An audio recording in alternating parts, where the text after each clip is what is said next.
And I want you really right now, once again, to start thinking about your goals and about your dreams. And as you begin to envision them, one of the things that I think that's very important that we have to always go back to, as you look at your goals and dreams, and I want you to expand them, and it's very important to realize that I found that most people fail in life, not because they aim too high and miss. Most people fail in life because they did just like I did for so many years. They aimed too low and hit. They didn't believe in themselves. So I want you right now, as we begin to think about the lessons and all the things that you've experienced and all of the comments and stories and strategies and lessons that you've had, I think it's time to revisit and look at your goals and dreams, and let's raise the bar. I remember as a kid, we would be in the backyard and we would play jump, and somebody would get on one side of the stick, my sister and then my brother, we would run and we'd jump over it. And then they say, raise it up a little bit higher. We have to back up and we would run and we'd jump over it again. And then we say, raise it up a little higher. And the higher it got, we had to begin to change our approach and how we're going to get over the bar. And that's the same thing in life. And so right now, I want you to think about your goals and dreams. As you begin to raise them a little higher, and I want you to say with me, it's possible. It's possible. You know, the easiest thing that I do is speak and train people how to speak. Go into prisons and juvenile detention centers and to high schools and colleges. Speak before thousands of people. I can do that in my sleep. Let me share with you the most difficult thing I've ever done in my life. And it took me years to do. And that was to believe that it was possible. To believe that I can do it.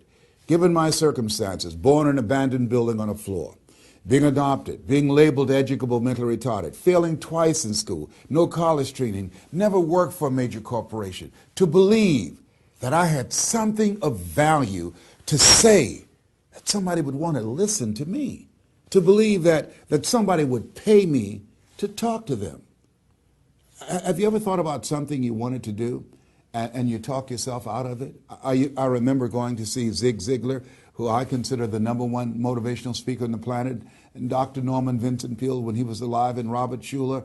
I used to see them, and I would be so pumped up and inspired after hearing Jim Rohn, who recently passed, one of the great motivational speakers of all time, and Charlie Tremendous Jones. And I would go to my car pumped up, saying, yes, yes, yes, I can.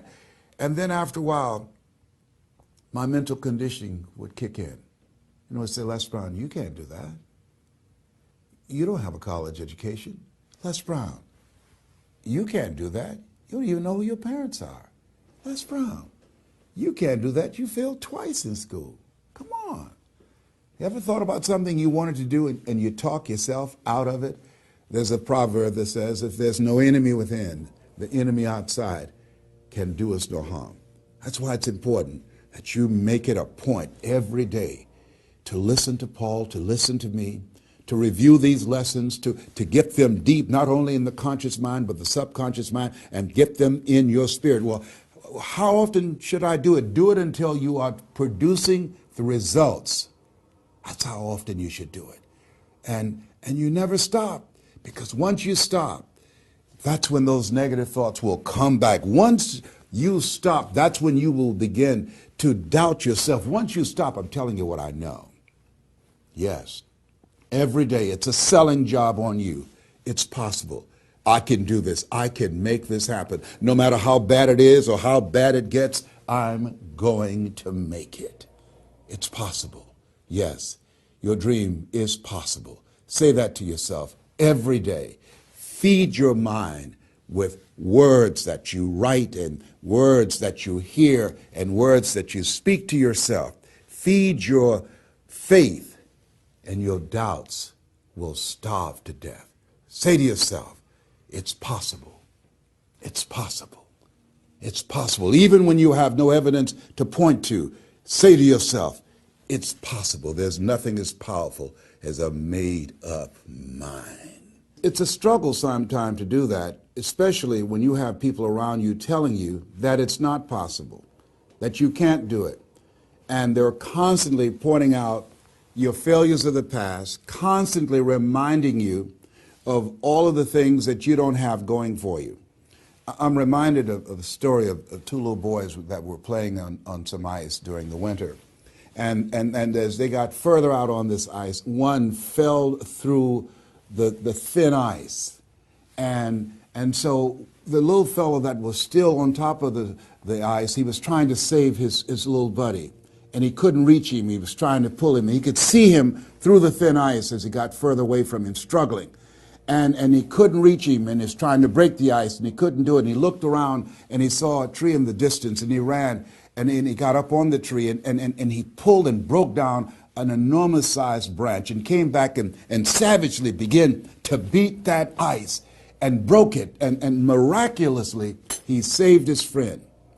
And when the paramedics came, and they were able to revive this little boy, they were scratching their heads. They're trying to figure this out. Said, how could this little pruny fellow go up in a tree and break off a branch this size and then come back and beat and break the ice and save his friend? They thought it was just miraculous. It was baffling. And an old guy who was there said, I can tell you how he did it. And they said, how? How did he do it? And he said, there was no one here to tell him that he couldn't do it. Whoa. What could you do? What could I do? What could all of us do if we did not have the naysayers in our lives? That we believe naively, like that little boy, that it was possible. What would you do if failure was not on the table? Do you realize that 87% of people allow the fear of failure to outweigh their desire to succeed because they've been convinced by the evidence, by being practical, by being logical, by being realistic. I did that. Leslie, yes. You're going to speak for corporations? Yes. Leslie, do they have a college education? Yes. Do you? Wesley, you know that I don't have a college education. Leslie, are these people experienced? Yes. Are there people with PhDs and MBAs that they could choose rather than choose you? Yes. So you don't have a college education. You have no experience. You're talking about becoming a speaker, and they're going to reach over people with PhDs and MBAs and years of experience and choose you. Are you being realistic? Come on, Leslie.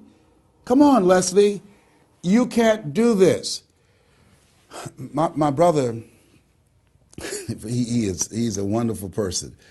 And he constantly reminded me that I couldn't do what I'm doing now. But that really wasn't the bad part. The real bad part was I convinced myself that I couldn't do it. Not only because of those things that he pointed out, being practical and realistic, but also that within myself, I didn't believe what Mike Williams, my mentor, said was possible for me. Have you ever had somebody who believed and saw something for you that you didn't see for yourself? And here's how I escaped that. I discovered that sometimes you have to believe in somebody's belief in you until your belief kicks in. So here's what I am believing for you. The goals that you right now have, the things that you have envisioned for yourself, this is a reflection, what you've done thus far and what you are engaged in doing. It's what's possible for you right now. But there's even more. You don't even know what's in the future. Eye has not seen, ear has not heard. If you believe in yourself, if you constantly remind yourself after every defeat, after every setback, every time you get knocked down, I've got a saying, if life knocks you down, try and land on your back, because if you can look up, you can get up. See, a lot of people, because of failure, they stop believing. Let me share something with you. You will fail your way to success. Yes. 8 out of 10 millionaires have been financially bankrupt. You will fail your way to success. It doesn't matter how many times you fail. It doesn't matter how many times people tell you that you can't do it. It doesn't matter if you don't have a dime in the bank. You will fail your way to success. What's very important is you're believing in yourself. You're constantly saying, somehow, some way, I'm going to make it. I remember a lady out of Detroit, Michigan. They call her Martha Jean the Queen. And she had a motivational message she gave all the time on the radio. And the question she would ask was, do you really want to win? Do you really want to win? And she said, if you really want to win in life, you've got to believe in yourself when no one else does. You've got to believe in yourself. See, it's easy to believe in yourself and to have faith if you have a good bill of health, if your relationship is working out fine, if you have money in the bank, if you have a secure job, if your mortgage note is paid current, if the children are acting like they have good sense. It's easy. If you go to a doctor, they say, oh, you're doing real good, I'll see you next year. It's easy to have faith then. Let me tell you when it's really tough to have faith. When you lose your job, when you lose your retirement, when you go to the doctor and they look at you and say, you have cancer. Cancer is the most feared word in 7 different languages. That's when it's tough to have faith then. And that's when you need to call on your faith then.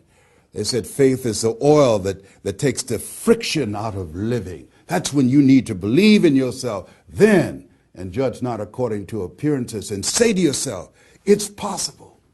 It's possible. I can make it. It's possible. I'm going to get through this. It's possible. I'm not going to allow this to get the best of me. Yeah. I don't know what you're up against. I don't know what you are facing, but here's what I do know. You've got something special. You've got greatness in you. And I know it's possible that you can live your dream.